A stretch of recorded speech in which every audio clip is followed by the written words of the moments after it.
Boa noite, queridos irmãos, a graça e a paz do nosso Senhor e Salvador Jesus Cristo, amém?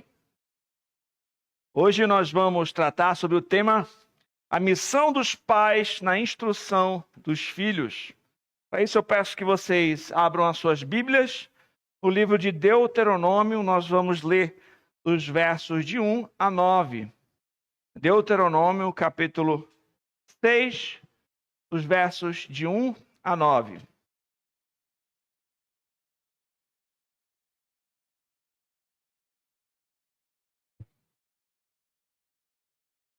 Irmãos, encontraram?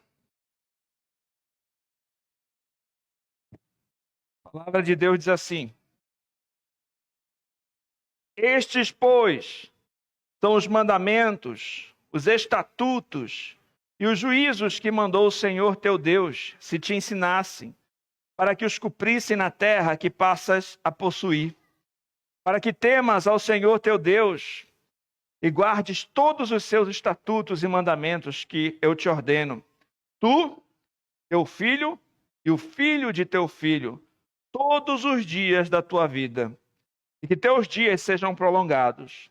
Ouve, pois, ó Israel, atenta em cumprires para que bem te suceda, e muito te multipliques na terra que mana leite e mel.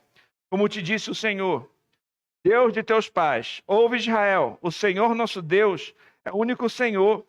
Amarás, pois, o Senhor teu Deus de todo o teu coração, de toda a tua alma, de toda a tua força. Estas palavras que hoje te ordeno estarão no teu coração. Tu as inculcarás a teus filhos. Dela falarás, assentado em tua casa, andando pelo caminho, ao deitar-te e ao levantar-te.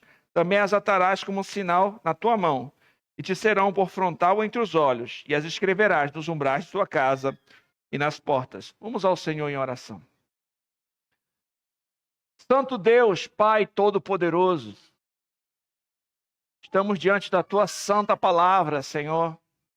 Ela que é a lâmpada para os nossos pés, a luz para o nosso caminhar, ela que é alimento para a nossa alma.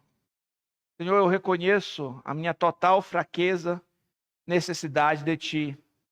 E te peço, Senhor, usa-me como instrumento para expor a Tua palavra com fidelidade à Tua igreja que aqui se reúne. Prepara os nossos corações como um solo fértil para receber a Tua boa semente. Desvenda, Senhor, os nossos olhos para contemplarmos as maravilhas de Tua lei. Ó Pai, fala poderosamente aos nossos corações, que Teu Santo Espírito venha agir grandemente em nosso meio. Senhor, que o Teu nome somente seja engrandecido. Oramos em nome de Jesus Cristo. Amém.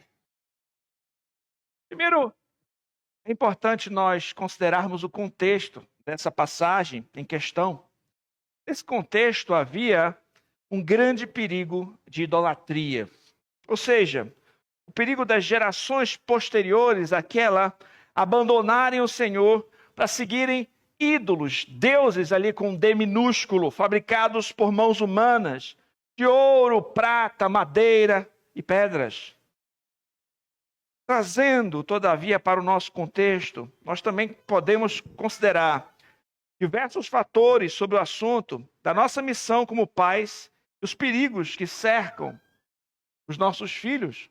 Por exemplo, o perigo da idolatria. Muito embora em nosso contexto não seja tão comum fabricar um ídolo, né? Embora aqui na nossa cidade, né, a gente pode até dizer que isso até é comum, mas um outro Deus fabricado por mãos humanas, além desse perigo, como no contexto da passagem, também é possível que outros ídolos tomem conta dos nossos corações e dos corações de nossos filhos, se nós não vigiarmos. Uma vez que um ídolo é qualquer coisa que nós colocamos no lugar de Deus na nossa vida. Um ídolo pode ser um objeto, bens materiais, dinheiro, quando você coloca o seu coração nele, você o busca como um fim em si mesmo. A sua carreira, quando você coloca ela no lugar de Deus, o seu trabalho, a profissão, o consumismo, o desejo desenfreado de obter mais e mais e mais coisas. Um estilo de vida hedonista, onde você busca satisfazer os seus prazeres de forma irresponsável, sem considerar a lei de Deus. drogas, vícios, etc. Qualquer coisa que você coloca na sua vida, em primeiro lugar, no lugar que deveria estar o Senhor, ela pode se tornar um ídolo. Até mesmo coisas boas e legítimas, quando você não as usa da forma correta. Esse é um dos perigos. Assim como naquela época era possível eles trocarem a adoração ao Deus verdadeiro por adoração a falsos deuses, existem muitos falsos deuses hoje também que podem tomar o coração dos seus filhos, ou até mesmo o seu coração, se você não vigiar. Segundo, há um perigo dos pais negligenciarem a sua missão de instruir os seus filhos. Existe o perigo dos pais negligenciarem a missão de conduzir a família no temor do Senhor. É possível que alguns tenham uma compreensão equivocada sobre esse assunto. Talvez alguns pais que me escutam podem pensar que a responsabilidade de instruir os seus filhos, em primeiro lugar, é da escola ou da igreja. Mas é um erro. Desse modo, acabam negligenciando a tarefa, deixando essa responsabilidade de instruir os seus filhos para terceiros, sem ensiná-los pessoalmente nos caminhos do Senhor. É certo que uma boa igreja, ou até mesmo uma escola cristã, pode até mesmo ser um suporte, dar algum auxílio para você. Mas a responsabilidade de instruir os seus filhos é dos pais, principalmente. Além disso, há um outro perigo a nós considerarmos, o perigo das más influências. Outro fator a considerar é que existem várias influências que podem impactar grandemente os filhos, seus amigos, por exemplo. A Escritura assevera que as más companhias corrompem os bons costumes, as más conversações corrompem os bons costumes. Já viu a criança que está sendo instruída direitinho e aí de repente começa a andar com um grupo de amigos e vai mudando a sua forma de falar, já está falando palavras que não falava antes, gírias, daqui a pouco palavrões, antes não mentia, agora está mentindo. Estava sendo instruída corretamente, mas más companhias acabaram afetando, influenciando, porque influenciam mesmo. As más companhias corrompem os bons costumes. Provérbios 13:20 diz que aquele que anda com os sábios será sábio, ao passo que o companheiro dos insensatos acabará mal. E aí a gente observa que as companhias você vai influenciar querendo ou não, assim como os amigos vão influenciar querendo ou não. Se você for sábio, você vai influenciar outros que caminham com você a também serem sábios. Porque a boca fala daquilo que o coração está cheio. Se alguém está cheio da palavra de Deus, cheio de boa instrução, sabedoria do alto, é isso que essa pessoa vai transmitir. O conteúdo dos conselhos dessa pessoa vão ser bíblicos, vão ser edificantes. Então, andar com pessoas que temem ao Senhor vai ser algo que vai produzir bons frutos na vida das pessoas. Um puritano chamado Richard Sibbes disse que amigos piedosos são como sermões vivos. Tem alguns amigos que eu tenho sou agradecido a Deus por poder caminhar com eles, porque eu observo o testemunho desses amigos e isso me edifica, me estimula a ser um servo mais dedicado do Senhor. Ou quando eu estou fraco, precisando de uma palavra amiga, um desses amigos piedosos vem e me encoraja a continuar servindo, a continuar seguindo em frente, caminhando firme. Amigos que oram por mim ou que eu oro por eles, esse tipo de amizade é uma bênção. Mas tem amigos, que na realidade nem amigos são, não é? Tem companhias que são terríveis para a sua vida e para a vida do seu filho. Porque a Bíblia diz que aquele que anda, o companheiro dos insensatos, acabará mal. Eu lembro, por exemplo, de Roboão, filho de Salomão. Vocês devem ter lido nas Escrituras que quando o rei Salomão morreu, o reino se dividiu. Roboão era o filho de Salomão. E o que acontece? O povo foi pedir para ele diminuir a carga, estava pesado, os impostos, tudo, a pressão, o peso no povo. Eles pediram, diminui a carga. E no lugar de ouvir o conselho dos sábios, Roboão foi ouvir aqueles seus amigos mais novos e disseram, não, você tem que ser mais duro ainda. Ele seguiu maus conselhos. Ele vai lá para o povo e vai dizer que o dedo mindinho dele era como a cintura do seu pai, que ele ia ser mais severo com o povo. Isso dividiu o reino.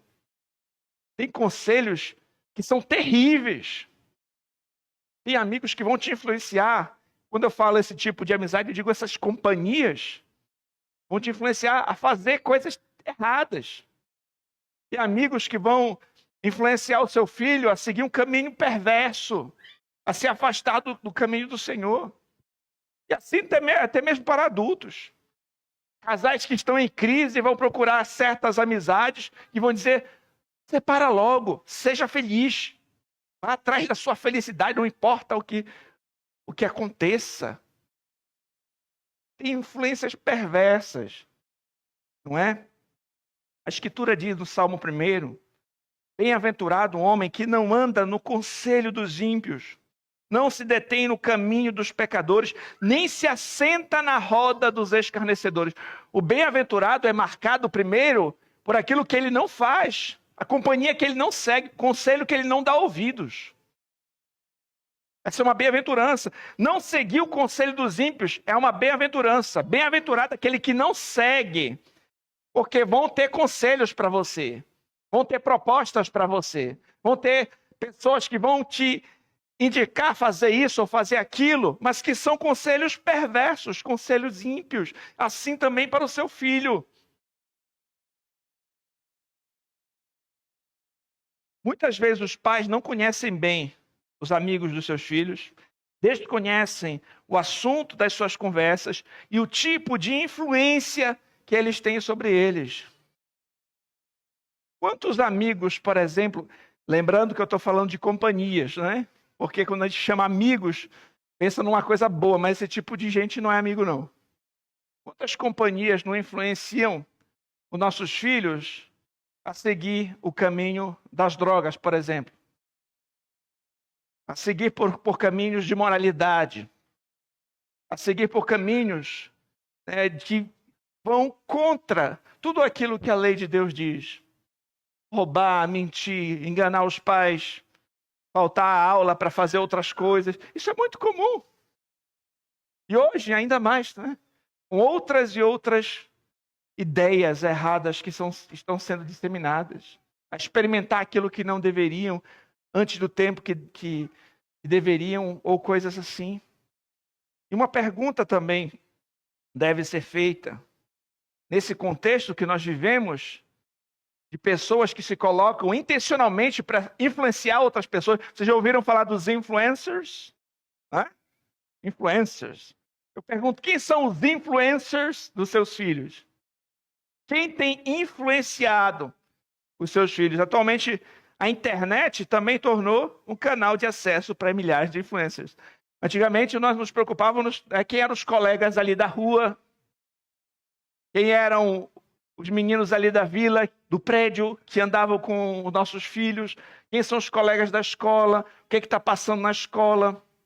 Hoje a gente também tem que se preocupar, aqueles que têm acesso a isso, a quem são os influencers. Muitas vezes são pessoas que não são tementes ao Senhor, intencionalmente apresentam um estilo de vida para os outros, indicam um caminho a seguir, indicam uma visão de mundo, uma cosmovisão aos seus filhos.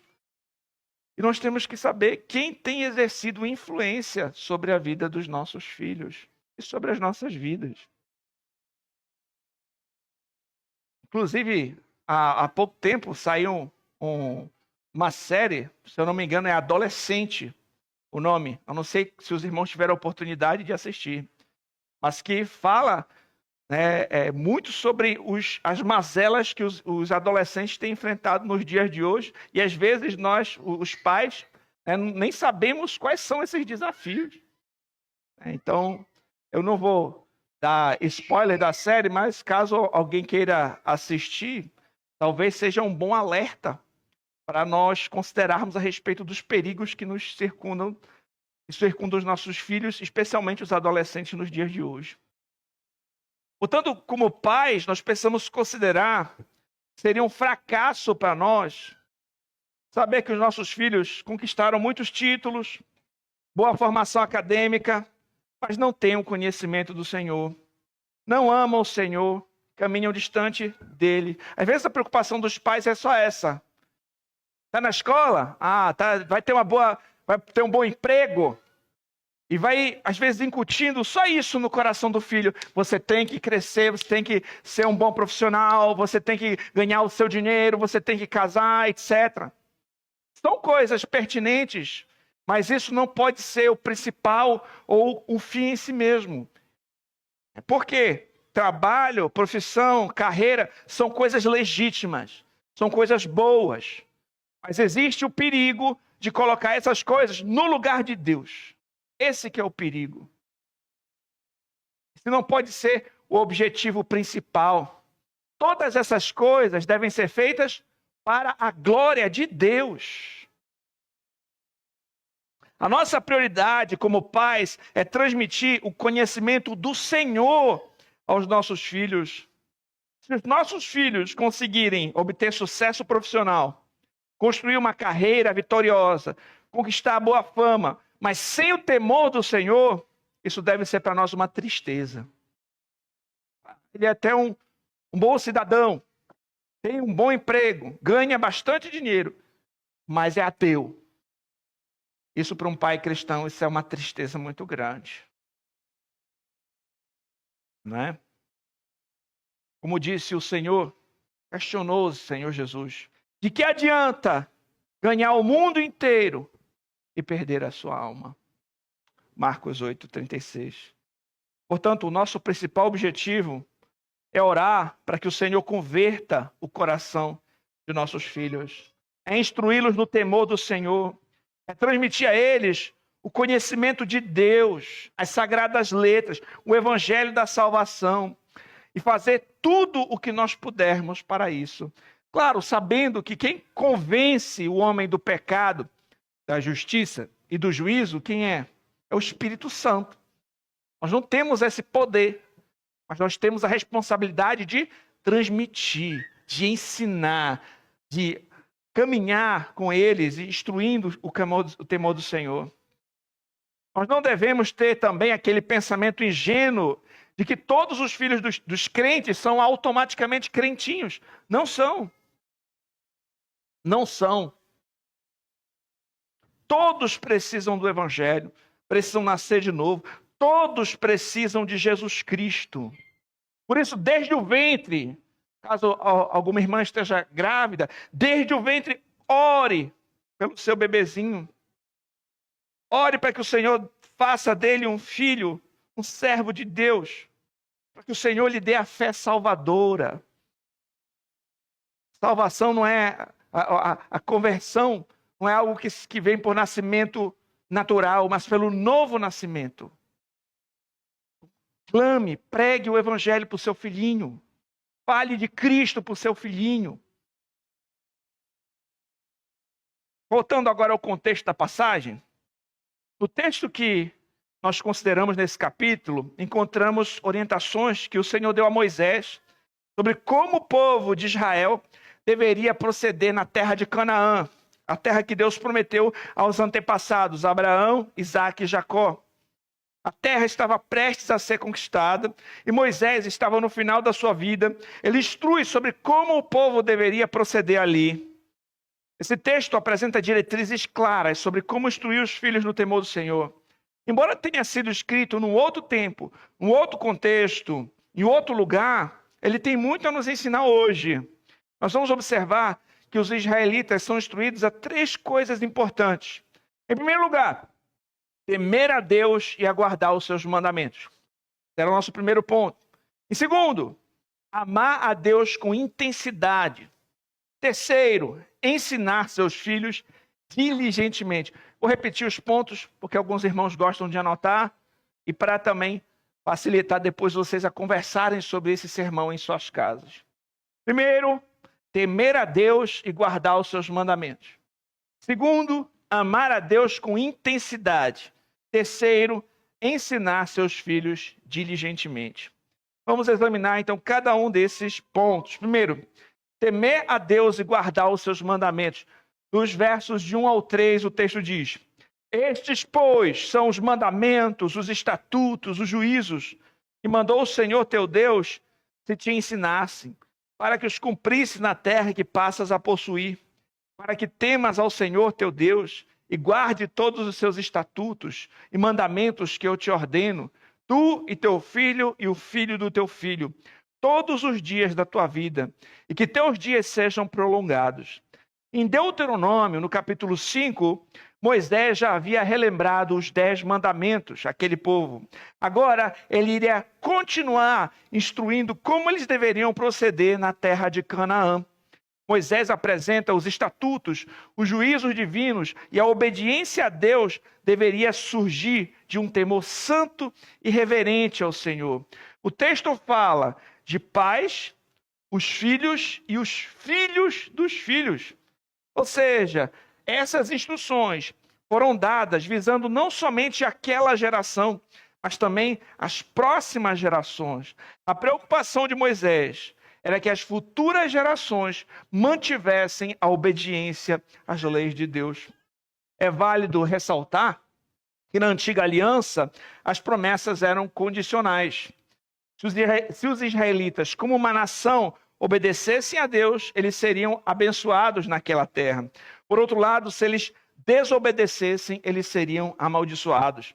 Em outras palavras, para que eles recebessem aquelas bênçãos temporais, físicas, na terra de Canaã, eles deveriam obedecer a esses mandamentos. Eram essas instruções que Moisés estava dando aos israelitas próximos a entrar na terra de Canaã.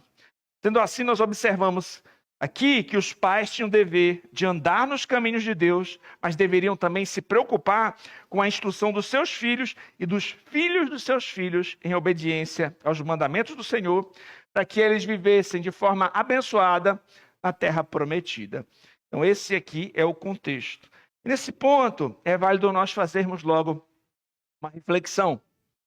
Nós não podemos pensar que nós devemos deixar os nossos filhos sem instrução alguma. Alguns pais ingenuamente pensam assim: eu vou deixar o meu filho crescer de maneira neutra. Aí, quando ele crescer, ele escolhe o caminho que ele vai trilhar. Todavia, se você teme a Deus, você tem que se preocupar com a instrução dos seus pequeninos no temor do Senhor.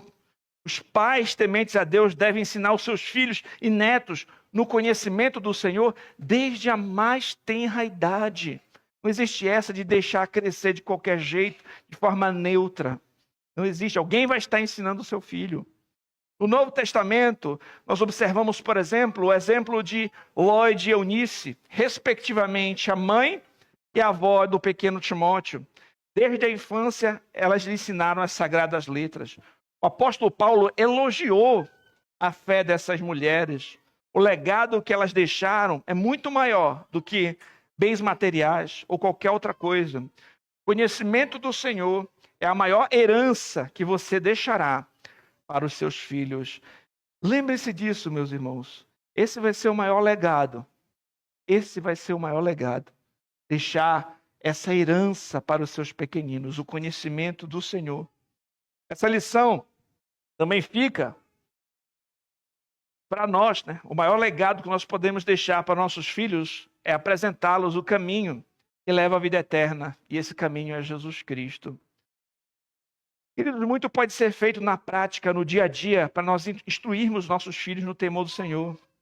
E algumas perguntas podem nos ajudar a fazer uma autorreflexão a respeito de nós mesmos como pais, se nós temos feito isso de alguma forma. Eu pergunto, será que os nossos filhos observam em nós entusiasmo e alegria em servir ao Senhor? Será que os nossos filhos notam em nós uma pessoa que se deleita na palavra de Deus e na oração? O culto, a comunhão, as reuniões da igreja são importantes para a sua família? Você ensina a palavra de Deus aos seus filhos? Você busca tirar as dúvidas deles quando elas surgem. Você se preocupa com a situação espiritual dos seus filhos. Você cultiva conversas piedosas com eles. E aqui eu vou abrir um parênteses. Não basta somente nós notarmos neles um comportamento externo de obediência a nós por medo de disciplina. Isso é uma parte do processo. Ele está ali sentadinho porque senão vai ser disciplinado. Está certo. É uma parte do processo. Mas nós também temos que sondar o coração deles. Quando eles fazem aquelas perguntas, e às vezes são perguntas difíceis. Quando, diante de uma circunstância que acontece, você tem a oportunidade de falar ao coração dele a respeito de Cristo. Tem situações que vão te dar a oportunidade de entrar nesses assuntos. E você não pode perder e negligenciar essas oportunidades. Papai, por que isso aconteceu? Papai, por que o vovô morreu? Papai, por que eu faço maldade? Por que eu faço mal? Você pode falar. Prega o evangelho para o seu filho. Aproveita para pastorear o coração dele. Como eu falei, eles não são crentinhos só porque nasceram na sua família. Ele precisa de Cristo. Então fala de Jesus para ele. Aproveita cada situação para ir plantando essas sementinhas. Para falar de Cristo. Para apresentar a ele uma cosmovisão cristã. Essas situações vão acontecer na sua vida. Em segundo lugar, nós vimos amar a Deus intensamente. Ouve, Israel. O Senhor, nosso Deus, é o único Senhor. Essa porção das Escrituras é conhecida como Shema. Esse termo significa ouve, em hebraico, se tornou uma confissão básica do judaísmo. A expressão demonstra que não há outro senão o Senhor, o único Deus verdadeiro. Nesse ponto, nós notamos o perigo dos ídolos. Quando Moisés estava no Monte Sinai, o povo de Israel fez bezerros de ouro para adorar. A idolatria é um perigo que precisa ser sempre alertado. João Calvino afirmou que o coração humano é como uma fábrica de ídolos. Muitos pais acabam demonstrando um desprezo ao Senhor, ou colocando o Senhor em segundo lugar, em algumas situações, por exemplo, às vezes nem conseguem perceber isso. Quando o filho resiste no domingo, de manhã, a ir para a igreja, os pais permitem, não, pode ficar em casa. Está cansado, não quer ir para a igreja? Ele não quer ir para a igreja, deixa ele dormir aí. Bora só, gente, deixa o menino lá. Não é? Às vezes faz isso. Aí o filho faz a mesma coisa na segunda-feira. Né? E às vezes, não, segunda você tem que ir para a escola. Para o culto eles deixaram não ir. Para a escola não, é obrigação ter que ir. O que isso vai criando na cabeça do menino? O entendimento de que as coisas de Deus estão em segundo lugar. Não é? Mais importante é que não é a escola, mas a igreja é o que eu posso colocar ali, segundo, terceiro lugar, as coisas de Deus. É possível que com essa atitude os pais demonstrem aos filhos que para eles as coisas do Senhor são uma segunda categoria de prioridades. Será que a gente não acaba fazendo isso de alguma forma? Muitas vezes, por meio de suas prioridades, os pais ensinam que para eles tem outras coisas mais importantes do que Deus. Todavia, de acordo com as Escrituras, o Senhor é o único Deus e é Ele que deve ser adorado. O verso 5 complementa: amarás, pois, o Senhor teu Deus de todo o teu coração, de toda a tua alma, de toda a tua força. Quando perguntaram ao Senhor Jesus Cristo qual era o grande mandamento da lei, ele citou esse mandamento e ele incluiu também com todo o teu entendimento. O ponto em questão é que nós devemos amar a Deus integralmente, ou seja, com todo o nosso ser, o nosso intelecto, emoções, vontade, forças, com tudo. O Senhor deve ser aquilo que nós amamos mais do que todas as coisas. O Senhor Jesus Cristo disse: aquele que tem os meus mandamentos e os guarda, esse é o que me ama. Portanto, amamos a Deus obedecendo aos mandamentos. E as duas tábuas da lei se resumem em amar a Deus e amar ao próximo. E essas instruções devem ser transmitidas de pai para filho. E esses princípios continuam válidos para nós. Eu pergunto a você, você tem instruído essas preciosas verdades aos seus filhos? Só existe um Deus, que Ele é digno de ser adorado, que os seus mandamentos devem ser seguidos, que nós não podemos ter outros deuses, que devemos amar o único Deus verdadeiro com tudo o que temos e o que somos. Por fim, esse texto nos mostra que devemos ensinar os nossos filhos diligentemente. Os versos 6 ao 9 dizem o seguinte: estas palavras que hoje te ordeno estarão, presta atenção, no teu coração, tu as inculcarás aos teus filhos, e delas falarás assentado em tua casa e andando pelo caminho, ao deitar-te, ao levantar-te. Também as atarás como sinal na tua mão e te serão por frontal entre os olhos, e as escreverás nos umbrais de tua casa e nas tuas portas. É a tarefa dos pais ensinar os filhos sobre quem é o Senhor, sobre o que Ele fez e sobre o que Ele fará. Como foi dito, muitas vezes é possível que os pais queiram terceirizar essa tarefa. Em alguns casos, os filhos passam a maior parte do tempo em algum lugar, uma escola, e às vezes é um lugar que nem é cristão. Os filhos são influenciados, às vezes, por colegas ou professores ímpios. Em outros casos, eles ficam em casa por horas no celular ou na televisão, sendo instruídos por youtubers ou algo do tipo.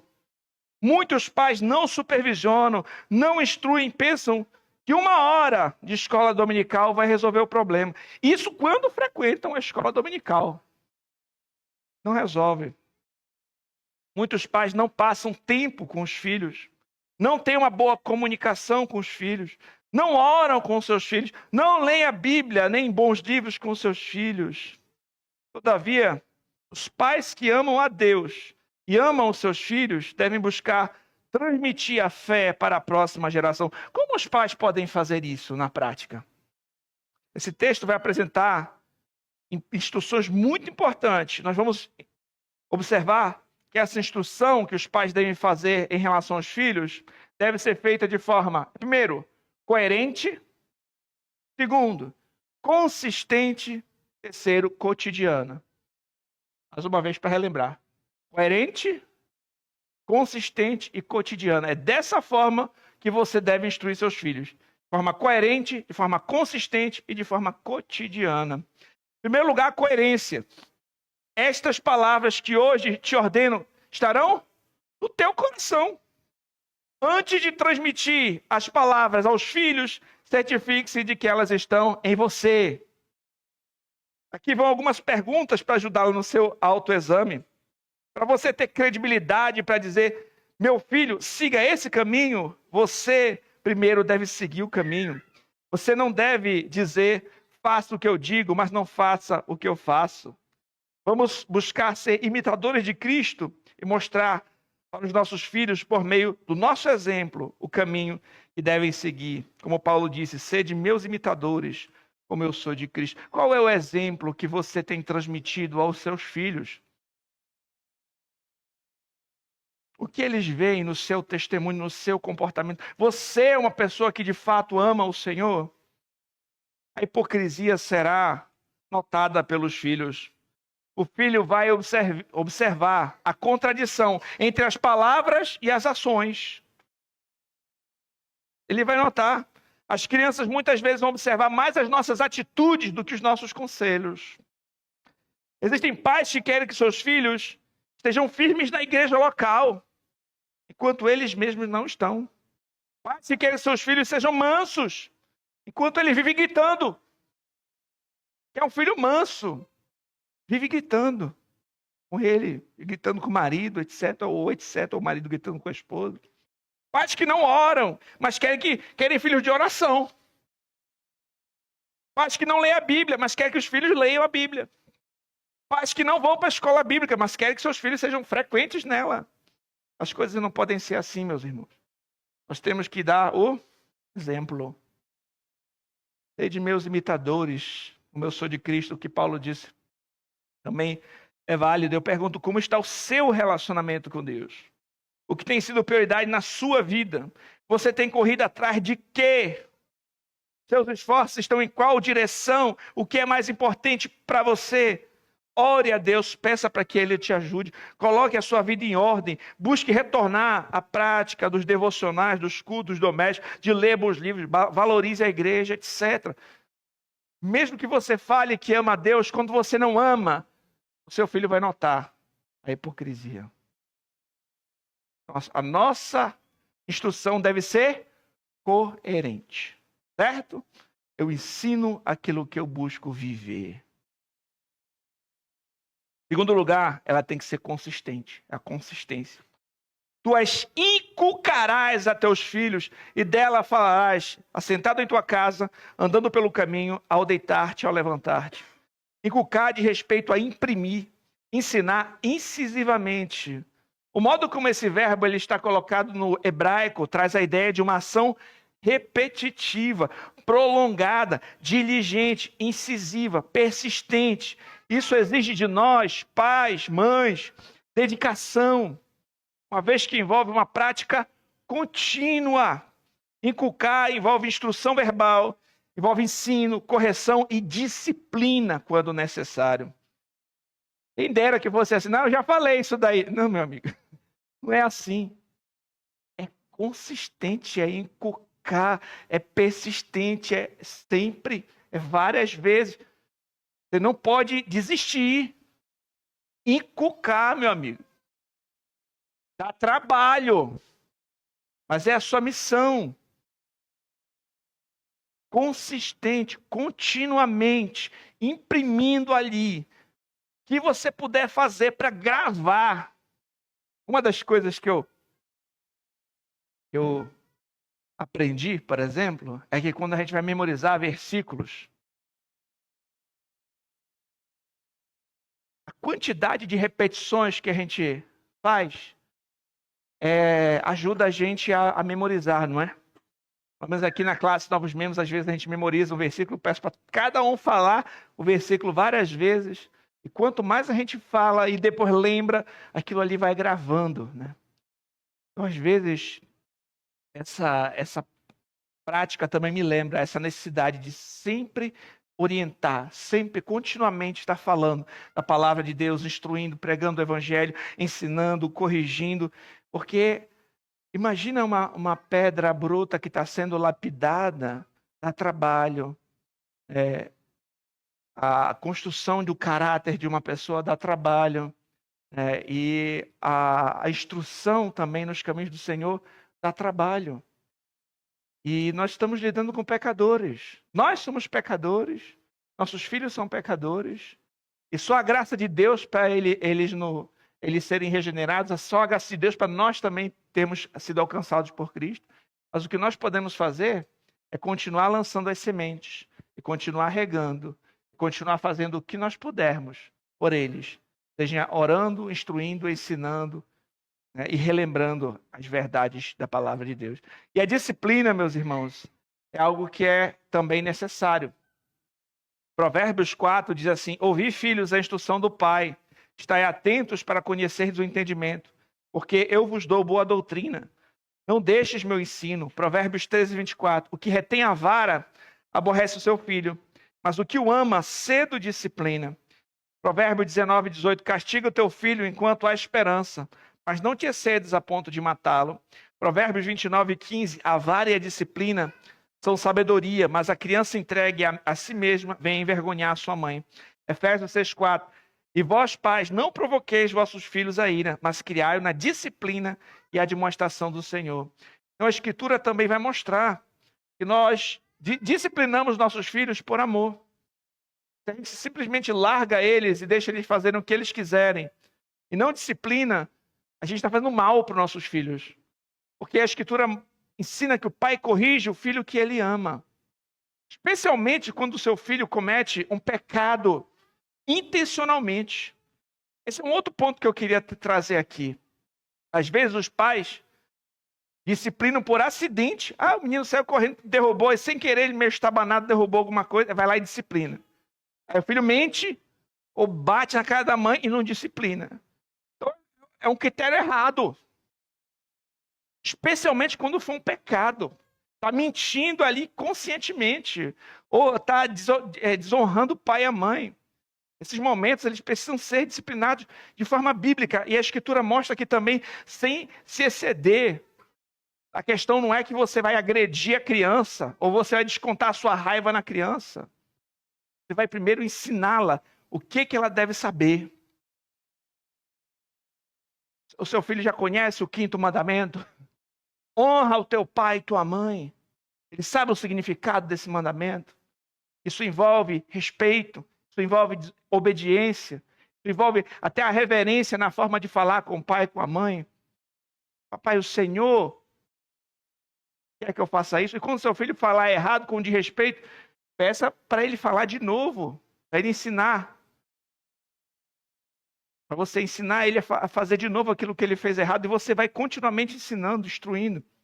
E aí, quando esses princípios são quebrados, você pode falar para o seu filho: meu filho, você pecou, porque você fez isso, isso, isso. Agora você vai ser disciplinado. Geralmente, quando são menorzinhos, a vara. Depois, com o passar do tempo, tem outras formas de disciplina, de castigo. Né? Mas isso tudo por amor e em amor. Depois você pode abraçar o seu filho, dizer que o ama. Instruí-lo, pastorear o seu coração. Mostrar para eles como é que eles devem agir. Isso vai ser algo consistente, que você vai continuar fazendo. E você vai observando, se for da vontade de Deus, uma evolução no seu filho. Isso tudo você faz também em oração. Senhor, me ajuda. Me dá sabedoria para eu usar a medida certa, para não ser nem mais severo do que eu deveria, nem também ser como Eli. Ele deixou de disciplinar os filhos dele, Hófni e Finéias, se tornaram homens perversos, né, que levaram também a ruína para o povo. A arca foi levada porque eles a levaram para a guerra, fizeram aquilo que era desagradável a Deus, porque ele não disciplinou, não corrigiu os seus filhos. Quando a gente deixa os nossos filhos sem disciplina, eles vão se tornar rebeldes, delinquentes. A gente tem que ter esse equilíbrio, de nem ser tão severo a ponto de agredir, nem ser tão brando a ponto de não disciplinar, mas disciplinar em amor, biblicamente. Por fim, cotidiana, assentado em tua casa, andando pelo caminho, ao deitar-te, ao levantar-te. Nem sempre a instrução é formal, porém ela pode acontecer ao longo do dia, por meio de várias formas e momentos. A ideia nesse trecho não é que eu vou pregar um sermão, vou colocar meu filho aqui, eu vou pregar um sermão agora para você, com 3 pontos. Não é isso. O certo é que em alguns momentos vai ter a instrução formal, mas o ponto em questão é que ao longo da vida você vai instruindo seu filho. No caminho da casa da vovó, você vai conversando com ele. Você pode contar histórias que tragam algum ensinamento bíblico. Numa outra ocasião, quem sabe, uma notícia que saiu nos jornais, está todo mundo falando, você pode apresentar a perspectiva bíblica sobre esse assunto. Bem, quando acontecer uma situação na escola ou com os seus colegas, você pode ensiná-lo como ele deveria agir, de acordo com a palavra de Deus, naquela situação. O ponto em questão é que você tem que ajudar o seu filho a observar o mundo à luz da palavra. Você deve ajudá-lo a desenvolver uma cosmovisão cristã, ou seja, observar tudo à luz dos ensinos do Senhor. Existem hábitos piedosos que podem ser desenvolvidos, implementados ao longo do dia, que podem ajudar. Por exemplo, fazer um pequeno culto doméstico de manhã, orar antes de comer uma refeição, compartilhar sobre como Deus tem provido para a sua família, como tudo que você tem, você deve ser grato a Deus. Orar diante de situações difíceis, pedindo sabedoria, agradecer a Deus pelo dia, confessar pecados e pedir perdão à noite. Quem sabe ler as Escrituras em algum momento, algum livro cristão antes de dormir. A tarefa de instrução dos filhos não é só no domingo, mas é todo dia, o dia todo. E o texto conclui: também as atarás como sinal na tua mão, te serão por frontal entre os olhos, escreverás nos umbrais da tua casa e nas portas. Os judeus interpretaram isso aqui literalmente. Eles colocaram uma caixinha amarrada com versículos bíblicos na testa, nos braços, nos umbrais da porta. Portanto, a língua hebraica também costuma usar partes do corpo para se referir metaforicamente a diferentes aspectos da pessoa. Por exemplo, cabeça pode significar autoridade, poder, liderança. A mão pode significar poder, braço e força, o braço à força. Ou seja, temos que observar o que a sentença quer dizer. Provavelmente o significado é que a palavra de Deus deve guiar as nossas decisões, os acordos que nós fazemos, os locais os quais nossos olhos são colocados, os pensamentos que ocuparão as nossas mentes, as nossas ações, as nossas motivações, o que entrará em nossas casas, etc. Sendo assim, o texto pode denotar que a nossa vida e a nossa casa devem ser governadas pela palavra de Deus. Todavia, isso também não exclui a possibilidade de colocar quadros em casa com versículos bíblicos, com um lembrete de trechos da palavra, mas que a sua casa, que a sua família sejam guiadas pela palavra de Deus. Seja a palavra de Deus que guia a sua vida, a sua casa. Outra coisa, como nós falamos aqui nessa ideia de inculcar, memorize versículos com seus filhos. Faça o catecismo infantil, desde o mais bebezinho, eles já pegam, eles vão estar gravando, mas para frente você ensina o significado. Mas vai lá, memorizando, guardando ali no coraçãozinho deles. Para concluir, meus irmãos, no contexto dessa passagem, os israelitas estavam recebendo essas instruções porque entrariam em Canaã, a terra prometida. Sabemos que Moisés não entrou em Canaã. Quem conduziu o povo até lá foi Josué, o seu sucessor. Em Josué 24, nós lemos: porém, se vos parece mal servir ao Senhor, escolhei hoje a quem servais, se aos deuses a quem serviram vossos pais, que estavam da além do Eufrates, ou aos deuses dos amorreus, em cuja terra habitais. Eu e minha casa serviremos ao Senhor. Então Josué questionou o povo sobre quem eles escolheriam servir naquela terra. O povo afirmou que serviria o Senhor, assim como ele. Então Josué entregou a eles as instruções do Senhor. No entanto, quando nós chegamos no livro de Juízes, nós observamos qual foi a consequência da geração posterior àquela. Porque a gente tem exatamente o que aconteceu, né? Então, Moisés morreu, quem foi que entrou na terra prometida foi Josué. Josué disse: olha, eu e minha casa serviremos ao Senhor. Passou ali para o povo seguir esses mandamentos. Mas o que aconteceu logo depois, no livro de Juízes? Faleceu Josué, filho de Nun, servo do Senhor, com a idade de 110 anos. Sepultaram no limite da sua herança, em Timnat-Heres, na região montanhosa de Efraim, ao norte do monte Gaás. Foi também congregada seus pais, toda aquela geração. Presta atenção agora. E outra geração, após ele, se levantou e não conhecia o Senhor, nem tampouco as obras que fizera a Israel. Então fizeram os filhos de Israel o que era mal perante o Senhor, pois serviram os Baalins, deixaram o Senhor, Deus de seus pais. E nós percebemos aqui que após a morte de Josué, lemos sobre uma geração que já não conhecia mais o Senhor, nem as obras que fizera Israel, e fizeram o que é mal ao Senhor, servindo ídolos, deixando os deuses de seus pais. O que é que nós notamos? Que os pais falharam em transmitir. Em algum momento, eles não transmitiram para a próxima geração o conhecimento do Senhor. E as próximas gerações já não conheciam mais o Deus de Israel. Isso trouxe graves consequências àquela nação. Querido, hoje nós já estamos na nova aliança. As sombras, tipos que lemos no Antigo Testamento já foram esclarecidos.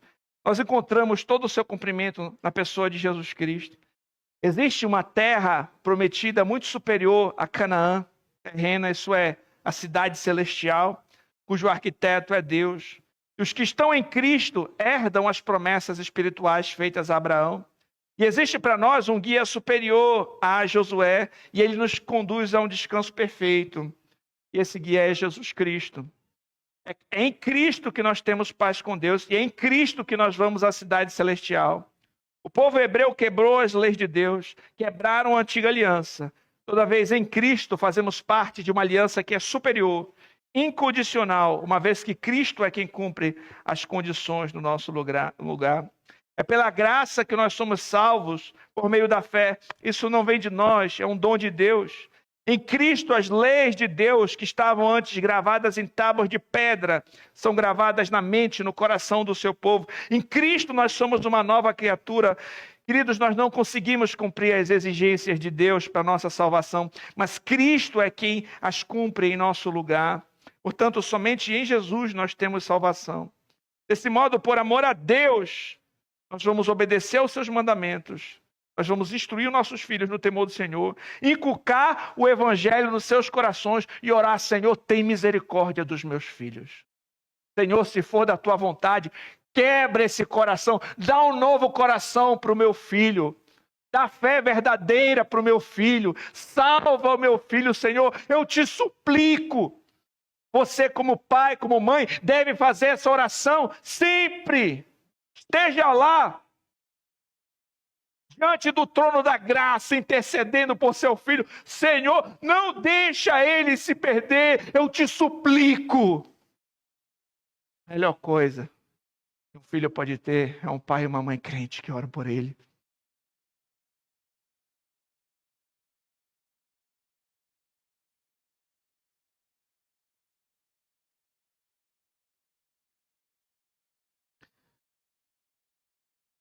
Em Deuteronômio 6, do 20 ao 25, nós vemos que quando os filhos dos israelitas perguntassem a eles sobre os estatutos, eles deveriam falar sobre como o Senhor os redimiu, como salvou o povo do cativeiro egípcio. Olha o que é dito aqui. Quando o teu filho no futuro te perguntar dizendo: o que significam os testemunhos, estatutos, juízos que o Senhor nosso Deus vos ordenou, então dirás a teu filho: éramos servos de Faraó no Egito. Porém o Senhor nos tirou de lá com poderosa mão.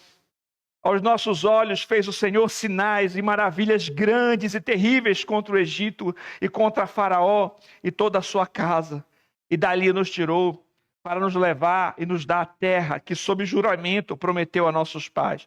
O Senhor nos ordenou cumpríssemos todos os estatutos e temêssemos o Senhor, nosso Deus, para nosso perpétuo bem, para nos guardar em vida, como tem feito até hoje. Será por nós justiça quando tivermos cuidado de cumprir todos esses mandamentos perante o Senhor, nosso Deus, como tem nos ordenado. Queridos, eles tinham que, quando os filhos perguntassem: o que significam essas coisas, papai? Era para eles falarem o que Deus fez, como o Senhor os tirou do Egito com poderosa mão, explicar e dar o testemunho do Senhor para os seus filhos. Queridos, hoje, de modo semelhante, nós também podemos falar aos nossos filhos. Daqui a pouco, por exemplo, vamos cercar a mesa do Senhor, a ceia do Senhor. Eles vão ver você comendo pão, tomando vinho. Eles podem perguntar: o que significa isso, papai? O que significa isso, mamãe? Qual o significado dessa ordenança? Ou mesmo, eles podem perguntar: por que nós vivemos de forma diferente do mundo, das outras crianças, das outras pessoas? Nós podemos também, de forma semelhante, dar a razão da nossa fé e falar de uma salvação superior ao êxodo. Nós podemos dizer que Deus amou o mundo de tal maneira que deu o seu Filho unigênito para que todo aquele que nele crê não pereça, mas tenha vida eterna. Nós podemos explicar o significado daqueles elementos, falando de Cristo, do seu sacrifício. Nós podemos falar para os nossos filhos de onde Ele nos tirou, de um cativeiro muito pior do que o Egito. Nós podemos dizer que Ele nos deu vida, estando nós mortos em nossos delitos e pecados. Nós que andávamos outrora segundo o curso desse mundo, segundo o príncipe da potestade do ar, do espírito que agora atua nos filhos da desobediência, entre os quais todos nós andamos outrora, segundo as inclinações da nossa carne, fazendo a vontade da carne, dos pensamentos, que nós éramos por natureza filhos da ira, como também os demais. Mas Deus, sendo rico em misericórdia, por causa do grande amor com quem nos amou, estando nós mortos em nossos delitos, nos deu vida juntamente com Cristo. Pela graça sois salvos, juntamente com Ele nos ressuscitou, nos fez assentar em lugares celestiais em Cristo Jesus, para mostrar nos séculos vindouros a suprema riqueza da sua graça em bondade para conosco em Cristo Jesus. Porque pela graça sois salvos, mediante a fé. Isso não vem de vós, é dom de Deus, não de obras, para que ninguém se glorie. Pois somos feitura dele, criado em Cristo Jesus, para as boas obras, as quais Deus de antemão preparou para que andássemos nelas.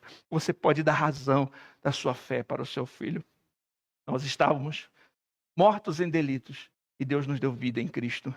Quando o seu filho começar a perguntar a razão de todas essas coisas, você deve dar razão da sua fé. Você deve explicar para ele que o Senhor nos comprou com o seu sangue para nós vivermos para a sua glória. Eu finalizo com as seguintes reflexões. Primeiro, ensine os seus filhos no temor do Senhor. Segundo, eu pergunto qual é o seu primeiro amor, quem é o seu Deus? Quem está em primeiro lugar na sua vida? Terceiro, ame a Deus em primeiro lugar e depois transmita aos seus filhos esse legado. Quarto, aproveite as oportunidades. O tempo em que os seus filhos estão na sua casa passa rápido. Pode parecer que demora, mas é rápido. Você tem a oportunidade se eles ainda estão ali. Desde a gravidez, ore pela salvação dos seus pequeninos. Cuidado com as más influências. Cultive bons hábitos em casa, devocionais, boas conversas, etc. Seja membro ativo de sua igreja local. Eu pergunto, qual é a maneira com que você se relaciona com o seu cônjuge? Isso mostra muito ao seu filho. Lembra que o marido deve amar a esposa como Cristo amou a igreja, e a igreja se submete ao seu marido. Isso é uma expressão do evangelho. É isso que ele encontra em casa. Como é que ele observa?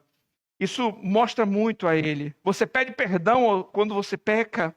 Em Cristo nós temos condições de cumprir o nosso papel pela graça de Deus.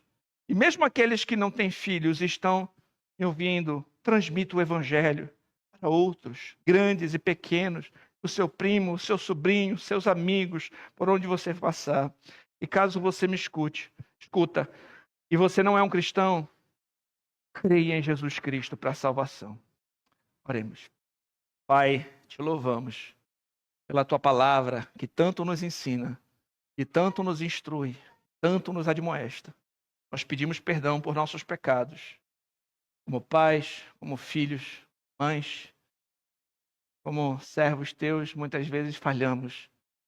Pedimos perdão, tem misericórdia de nós. Nos ajuda, Senhor, a guiar nossos filhos no temor do Senhor, a honrar nossos pais, a amar nossas esposas, as esposas a respeitarem seus maridos, a vivermos para a tua glória, Senhor. Ajuda nós, como igreja, Senhor, ajudarmos uns aos outros nessa difícil tarefa, Senhor, de conduzirmos nossas pequeninas no temor do Senhor. Ó Pai, que tudo que façamos seja para a glória do Senhor e com auxílio do teu Santo Espírito. Eu oro em nome de Jesus. Amém.